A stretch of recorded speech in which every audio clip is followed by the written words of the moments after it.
"Hey, thanks for the cash, but nobody wants a delivery guy crashing the baby shower pics," my sister said, smirking like she'd just dropped the funniest line of the night. I stood there, still in my faded blue polo, the one with the pizza chain logo stitched on the chest, smelling faintly of garlic and motor oil from a 12-hour shift. The room went quiet for a sec, then her fiancé, Chad, snorted into his beer. A couple of her girlfriends giggled, hiding their faces behind solo cups. My cousin Jake just stared at his sneakers, pretending he didn't hear. I forced a laugh, short, sharp, like a cough, and said, "Yeah, you're probably right." Then I turned, walked out of the backyard past the string lights and the folding tables piled with gifts and got in my beat-up Honda. Nobody stopped me. Inside, though, it wasn't just embarrassment burning me up. It was something deeper, something that had been simmering for years. I gripped the wheel, watching the glow of the party through the rear view, and that's when I decided. I was done being their punching bag. I should have seen it coming. My sister Lauren has always had this knack for cutting me down with a smile, like it's a game she's mastered. Growing up in our little Ohio suburb, she was the golden kid. Cheer, squad, prom court, the one mom bragged about at the grocery store. Me? I was just Ethan, the older brother who didn't go to college, who started slinging pizzas at 19 to help Dad keep the lights on after he got laid off from the factory. Lauren would flunk a class and I'd pick up extra shifts to cover her emergency shopping trips. She'd crash her car and I'd loan her mine while she batted her lashes at me, saying, "You're the bestie." I ate it up every time, thinking that's what family does. But that night, standing there with a $300 check I'd written for her stupid organic cupcakes and diaper cake, her words hit different. They didn't just sting, they cracked something wide open. So I drove home, windows down, the humid July air sticking to my skin. My phone buzzed. Lauren texting, "Where'd you go? We're cutting the cake." I didn't reply. Instead, I pulled into my apartment lot, a crumbling brick box off Route 71, and sat there in the dark. That check wasn't the only thing I'd given her. I'd paid half the rent on her first place with Chad when they moved to Columbus, covered her phone bill for a year when she forgot to budget, even shelled out phone $200 for the venue deposit for that baby shower because she swore they were strapped. All while I'm crashing on a futon, eating ramen 3 nights a week, telling myself it's fine. She's family. But nobody wants a delivery guy in the pics? That wasn't a joke. That was her spitting on every late night I spent hauling pepperoni so she could play perfect little princess. I yanked my phone out, hands shaking, and opened the banking app. That $300 check hadn't cleared yet. Thank God for slow weekend processing. I canceled it right then, watching the pending tag vanish like it never existed. Then I scrolled up, found the confirmation for the catering I'd booked. $850 for some fancy sliders and mocktails, non-refundable after 48 hours. I was at 46. I hit cancel, typed a quick family emergency excuse to the vendor, and watched. That payment disappeared too. My heart was pounding, not from guilt, but from this weird electric rush. For once, I wasn't fixing her mess. I leaned back, staring at the water stains on my ceiling, and laughed. Loud, real, the kind that hurts. Your ribs. Then I grabbed my laptop and booked a one-way Greyhound ticket to Nashville. $89. I'd always wanted to go, chase some music, maybe figure out who I am without her shadow. By morning, I was gone. Next day, my phone lit up like a slot machine. Lauren first.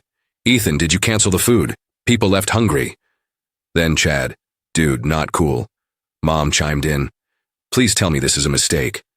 I was halfway to Tennessee, sipping gas station coffee, watching cornfields blur. Pity when Lauren's next text hit. "You're so selfish. Nobody wants a delivery guy ruining our day, but this is low." No, sorry, no, I messed up. Just more of her twisting the knife. I didn't answer. I just turned off my phone and let Johnny Cash hum through my earbuds. Selfish? After years of me bankrolling her life? Nah, I was done bleeding for someone who'd laugh while I bled. That smirk of hers, it wasn't just a jab. It was the match that torched everything I'd been too dumb to question. By the time I rolled into Nashville, I'd missed 19 calls and a voicemail from Dad. "Ethan, what the hell? Lauren's a wreck. Call me." I didn't.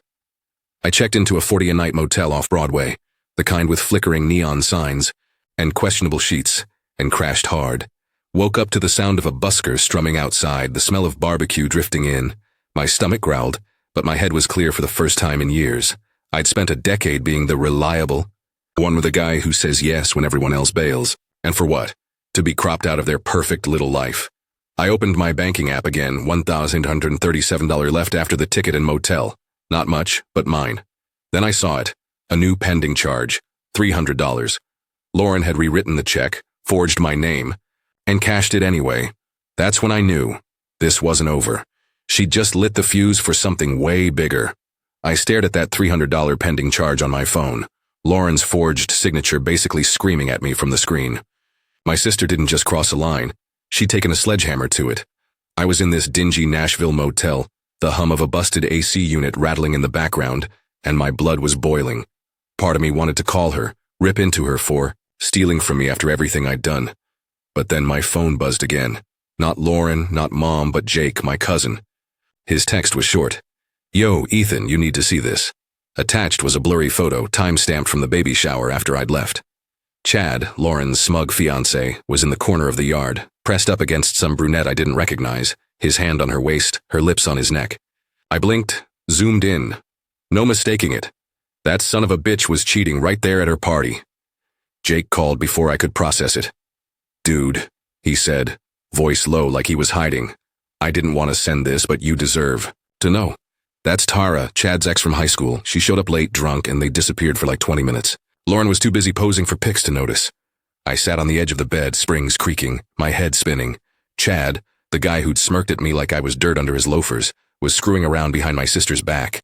And at the baby shower I'd paid for? The irony hit me like a truck. I laughed, dry, bitter, the kind that stings your throat. "Does she know?" I asked. Jake hesitated. "Not yet. I figured maybe you'd want to tell her."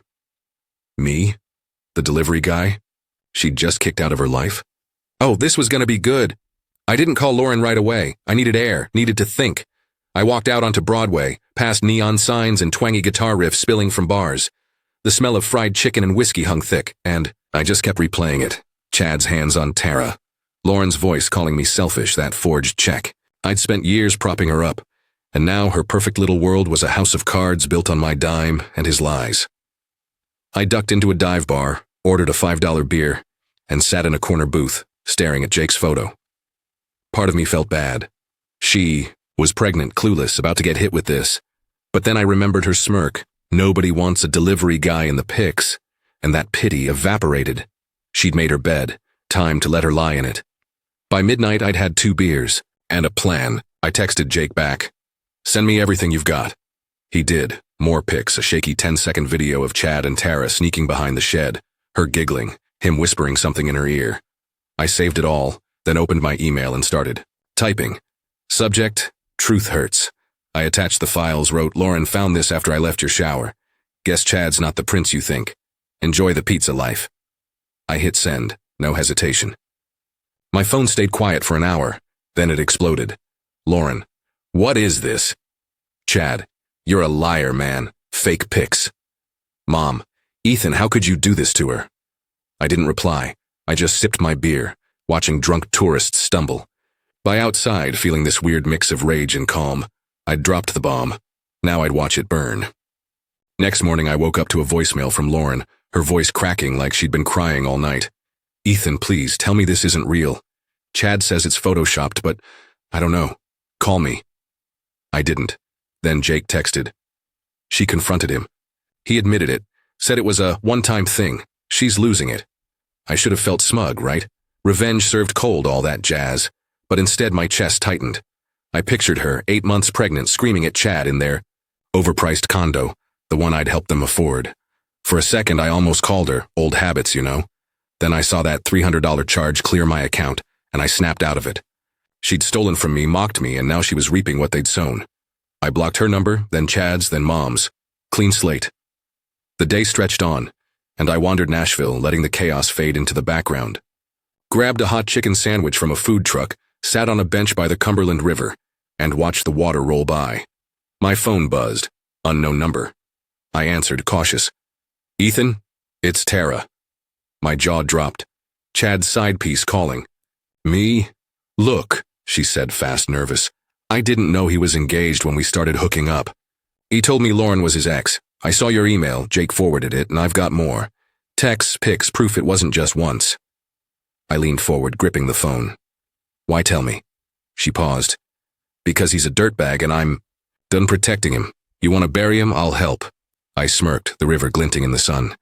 This wasn't just revenge anymore. This was war. Tara's voice crackled through the phone, all jittery and sharp like she'd been holding. This in too long. Chad's been texting me for months, she said. Told me Lauren was controlling, that they were done. I've got screenshots. Him begging me to meet up, pics he sent me from their bed. I sat there on that riverbank bench, the Nashville sun beating down, a half-eaten chicken sandwich going cold in my lap. My brain was racing. Chad wasn't just a cheater. He was a full-on con artist, playing both sides while I'd been bankrolling his life. Send it all, I told her, my voice steady but my hands shaking. She did, ping after ping, my inbox filled with dirt. Chad's flirty messages. A selfie of him shirtless in Lauren's bedroom, time-stamped weeks ago. I stared at it, feeling this dark, twisted satisfaction bubble up. Time to turn the tables. I didn't waste a second. I forwarded everything to Jake with a note. Hold on to this. Might need you to leak it later. Then I opened my laptop back at the motel, the Wi-Fi spotty but good enough. I started digging. Chad's socials, his LinkedIn, anything public. Guy had a cushy sales job at some car dealership in Columbus. Always posting about hustle and family values. Hypocrite.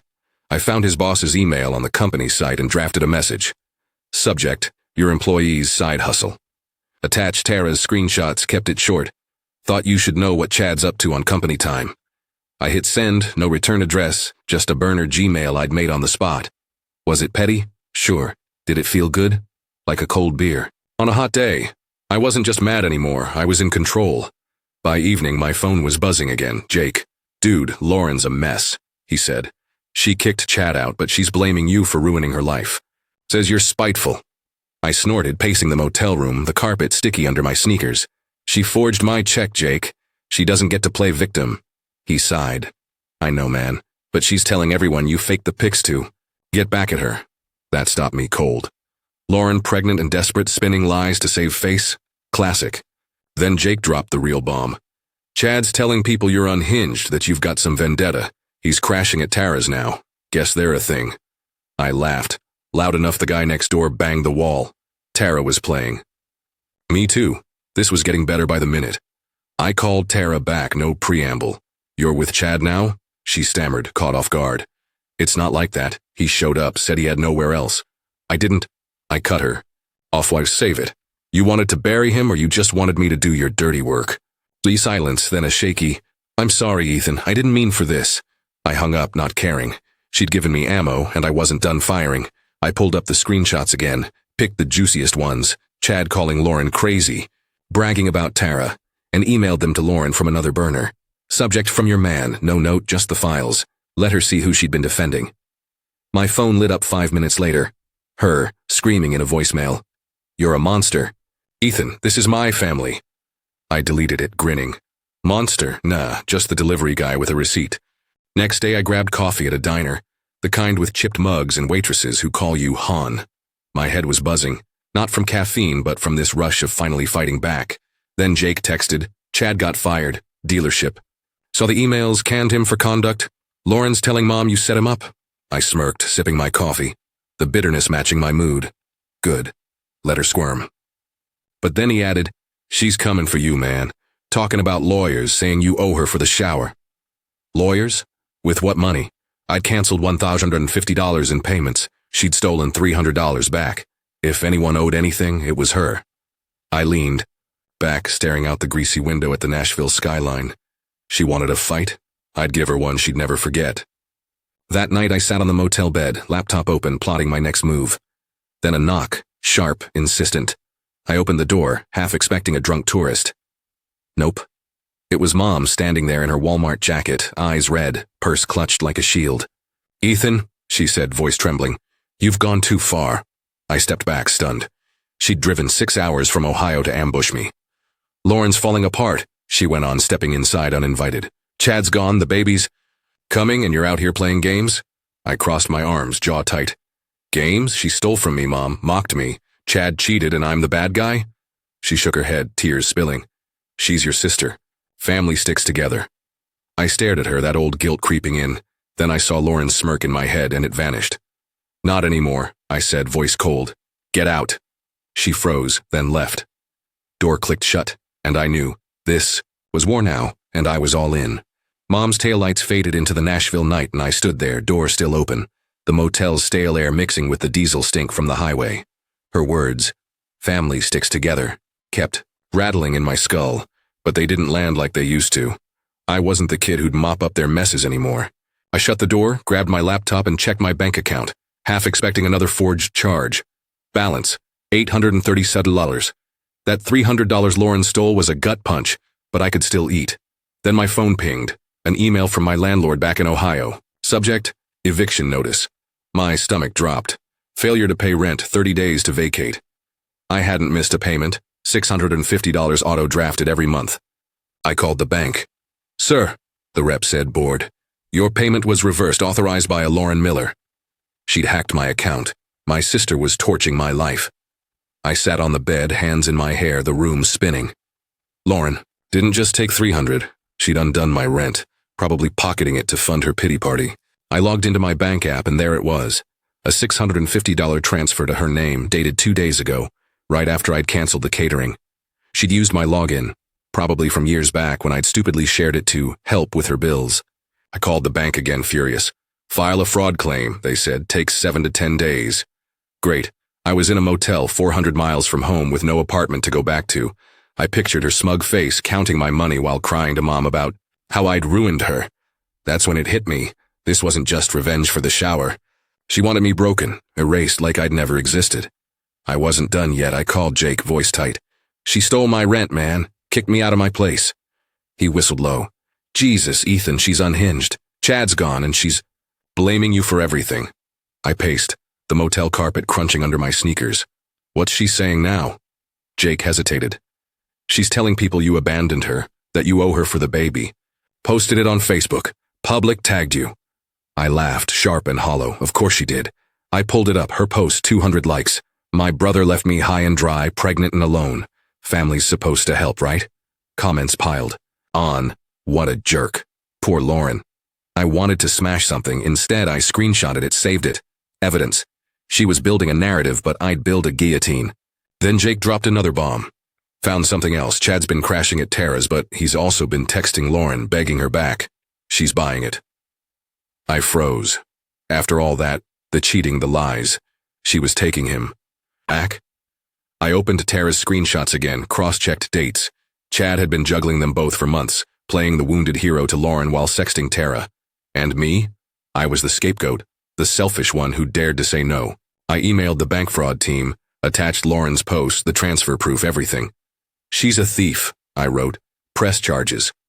Then I called a buddy from the pizza shop, Mike. "Need a favor," I said. "Can you grab my stuff from my place before she trashes it?" He agreed, no questions. I wasn't losing everything, not yet. Next morning, I woke to a text from an unknown number. "Ethan, it's Dad. Meet me at the Waffle House on 8th. Now." I hadn't heard from him since the shower, figured he'd sided with Mom. But that tone, short, clipped, felt off. I threw on my jacket, walked the half-mile, the Nashville humidity sticking my shirt to my back. He was there alone in a booth, coffee black, no sugar, like always. "Sit," he said, not looking up. I did. "Lauren's out of control," he started, voice low. "She took your rent, yeah, but it's worse. She's been draining me and your mom too, thousands over years." I found statements. "She's got a secret account." I stared, coffee untouched. "Why tell me now?" He met my eyes, tired, hollow. "Because I'm done protecting her. And I've got something you'll want." He slid a USB drive across the table. "Her financials. Use it." I walked out of that Waffle House, USB burning a hole in my pocket. Dad's words looping in my head. Thousands. Years. Lauren hadn't just screwed me, she'd been bleeding our parents dry, probably since I started bailing. Her out. I found a library downtown, plugged the drive in and opened the files. Bank statements, transfers, a second account under her name, $12,000 in the last year alone. Deposits from me, Mom, Dad, even Chad's parents, all funneled into her little empire. Then the kicker. A $5,000 withdrawal dated yesterday, labeled legal fees. She wasn't just threatening lawyers. She'd hired one, using my money. I leaned back, the library's hum fading out. This wasn't war anymore. This was annihilation, and I had the ammo to end her. I sat in that Nashville library, the USB's files glowing on the screen. Lauren's secret account laid bare, like a crime scene. $12,000, my rent, mom's gifts, dad's savings, all sucked into her black hole. That $5,000 for legal fees was the cherry on top. She was using my money to sue me. I laughed, quiet but unhinged, earning a glare from the librarian. This wasn't just betrayal, it was a heist, and I'd been the dumb muscle all along. I copied everything, statements, transfers, dates, onto my laptop, then emailed it to the bank fraud team, CCing the Columbus PD. My sister's stealing from family, I wrote. Here's proof, arrest her. I hit send, heart pounding, no more warnings, she'd wanted a fight, she'd get a reckoning. I called Jake next, voice low in the library's corner. She's been robbing mom and dad blind, thousands. I've got records. He sucked in a breath. Holy shit, Ethan, what's the play? I smirked, leaning into it. I'm burning it all down. Post her Facebook sob story on X. Tag her, Chad, everyone. Then leak the financials, let the world see. Jake hesitated. That's nuclear, man, she's pregnant. I snapped. She stole my home, Jake, she doesn't get a pass. He sighed. All right, I'm in. By noon, X was buzzing. Jake's thread. Lauren Miller cries poor me, but here's her real hustle. Screenshots of her post, then the bombshell. Bank records, my eviction, the forged check. Hashtags. Family thief, justice for Ethan. It took off. Retweets, quote tweets, strangers piling on. Lock her up. What a leech. I watched it spread, adrenaline spiking. By evening, my phone was a war zone. Lauren's voicemail. Ethan, you're dead to me. I'll sue you for defamation. Chad. You're a psycho, man. This is fake. Mom. How could you humiliate us? I didn't reply, let them scream into the void. Then the bank called. Mr. Carter, we've frozen her account pending investigation. Fraud claims escalated. Police are involved. I grinned. Pacing the motel room, the neon sign flickering outside. Hours later, Jake texted. Cops showed up at her place. She's freaking out on live. Check Facebook. I did. Lauren, red-faced, sobbing to her phone camera. My brother's lying. I'm the victim. Comments rolled in. Half pity, half venom. Thief. Karma's a bitch. I muted it, satisfied. She was drowning, and I'd pulled the plug. Next morning, I met Dad at the Waffle House again. He looked wrecked, gray stubble, hands trembling around his coffee. She's in custody, he said, voice flat. Fraud charges. Chad bailed, took off with Tara. I nodded, sipping my own cup, the bitterness matching the mood. Good. He stared at me. You happy now? I set the mug down, hard. Happy? She robbed us, Dad. You enabled it. He flinched. I thought I was helping her. I leaned in. You helped her bury me. Years of it, my shifts, my savings gone. For what? Her Instagram life? He looked away, silent. Then quiet. There's more. She drained my retirement. $20,000. Found out yesterday. My jaw tightened. She hadn't just screwed me, she'd gutted them too. Why'd you give me the USB? He shrugged, defeated. Valois had to stop her, even if it kills us. I walked out, the USB heavy in my pocket, Dad's words heavier. $20,000, Mom and Dad's nest egg gone. Lauren hadn't just played me, she'd played them into the ground. I checked X. Jake's thread was viral. 50K likes, news outlets. Picking it up. Ohio woman charged after stealing from family. Strangers DM'd me, you're a legend. She had it coming. I didn't feel legendary, I felt hollow. Then Mike called from Ohio. Got your stuff out? Barely. Lauren. Trashed your place before the cops got her. Couch shredded, walls punched in. I closed my eyes, picturing it. My futon, my shitty little life torn apart. Thanks, man, I said. Owe you one. He laughed. Nah, you owe her nothing now. He was right. But that hole in my chest? It wasn't victory, it was loss I hadn't named yet. That night I sat on the motel bed scrolling the fallout. Lauren's mugshot hit local news. Puffy eyes, no makeup, a far cry from her baby shower glow. Chad and Tara were, MIT probably shacked up somewhere. Mom texted, we're selling the house. Can't afford it now, come home. I didn't answer. Home was a myth, she'd let Lauren bleed it dry. Then a call, Columbus PD. Mr. Carter, she's confessed to the rent and check, facing felony theft for the rest. You're clear. I exhaled, slow, clear, sure, but not free. I'd won? Yeah. Her life was rubble, Chad's job gone, the internet cheering me on. But I kept seeing Dad's face, Mom's plea, my trashed apartment. Revenge tasted good until it didn't. Then what? I stared out at the Nashville lights, and for the first time, I wondered if I'd burned too much. I stood on that motel balcony, Nashville humming below, the glow of the city lights mocking the mess I'd made. Lauren was in jail, Chad and Tara were ghosts, and Mom and Dad were selling the house. Everything I'd known was ash. X still buzzed with my victory, strangers calling me a hero, but it didn't fill the pit in my gut. I'd won, sure, smashed. Lauren's lies exposed Chad got my money back from the bank, but I was still a delivery guy with 837, a duffel bag, and no home. I scrolled my phone, dodging Mom's texts, when Jake called. "Ethan, you sitting down?" His voice was weird, shaky, excited. "What now?" I asked, bracing for more drama. "Your great Aunt Ruth died. Lawyer just called Dad. She left you something big." I froze. Ruth? The old lady I hadn't seen since I was 12? Jake kept talking fast. "She passed last week. Heart attack. No kids, no husband. Guess who she named in her will? You. $1.8 million, man. Cash, plus her bakery in Dayton. Lawyers got the papers." I sank onto the balcony railing, the metal cold against my legs. $1.8 million. A bakery. Ruth was Mom's aunt, a quiet widow who'd send me $10 in a birthday card every year, scribbled with, "Stay good, Ethan." I'd helped her move boxes once, years back, when Dad dragged me along, gruffly thanked me with a cookie and a pat on the head. That was it. "Why me?" Jake laughed. "She hated Lauren, dude. Called her a spoiled brat at Thanksgiving once. Guess she saw you taking the hits." I couldn't speak. $1.8 million. It didn't feel real. Next day I took a Greyhound back to Ohio, head spinning. The lawyer met me in a stuffy Dayton office. Gray suit, gray hair, all business. "Ruth admired your work ethic," he said, sliding papers across the desk. "Said you were the only one in the family with spine. Left you her estate, $1.8 million in savings, and Ruth's rolls a bakery off Main. Sign here." I stared at the numbers. $1,800,000 typed out, no mistake. The bakery was small, a brick storefront with a faded sign, but hers, now mine. I signed, hands shaky, then drove there in my beat-up Honda. Inside it smelled like cinnamon and yeast, warm and alive. A note on the counter in Ruth's shaky scrawl, "Ethan, you earned this, don't let them take it." I choked up, she'd known. I didn't tell anyone, not Mom, not Dad, not Jake. I walked the bakery, touching the counters, the ovens, picturing Ruth here, kneading dough while Lauren mocked me 200 miles away. 1.8 million could buy a lot, new life, new city, freedom. But the bakery, that hit different.